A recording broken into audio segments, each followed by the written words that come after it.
Hi. On Saturday, UCLA football is going to play a team that they didn't want to play, and judging by last week's attendance, nobody wants to watch it either, but they will win. I'm James from Faithful Angelino Sports with a UCLA Bruins football preview for week 2. Now, this game against Alabama State is pretty much indicative, I would say, of the entire Chip Kelly tenure over at UCLA.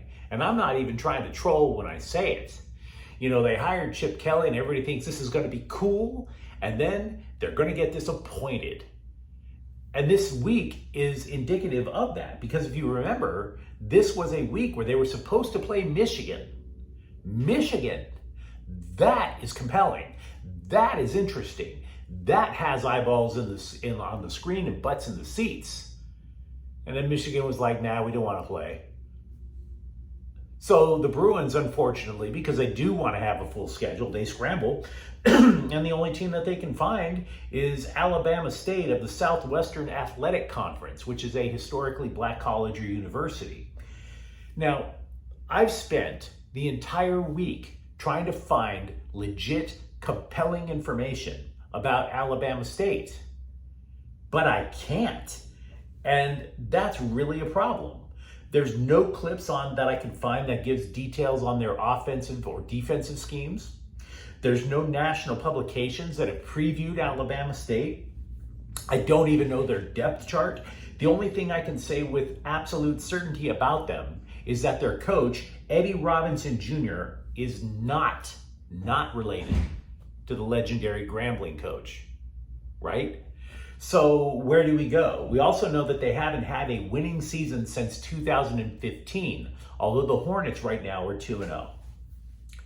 So I could go and list how I think Zach Charbonnet is going to do this, that, or the other, or how Dorian Thompson-Robinson is going to do whatever to try to defeat Alabama State.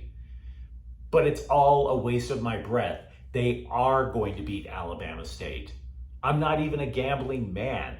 I would be surprised if this margin of victory were by less than 40 points. Be very surprised at that. Now, UCLA, I would say that they're 1-0. They did have that tough first quarter and a half against Bowling Green.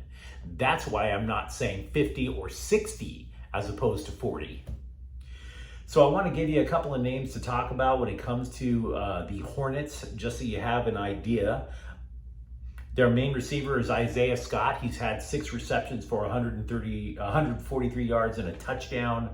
They don't really run the ball effectively. They have one guy who is a dual threat, both as a rusher and a receiver. Ja'Cory Merritt, 24 carries for 67 yards and a touchdown, but that's only 2.8 yards per carry. And that is against other schools that you've never even heard of. So now they're going up against a major Power 5 conference college program. What's going to happen? We know what's going to happen. And in a sense, I kind of feel bad that this is something that's going to be played out. Because I understand now. I understand why the Bruins fans haven't been showing up to the Rose Bowl. Why would you show up to the Rose Bowl for something like this? And yet if you're UCLA, you're sitting there going, we were trying to play Michigan.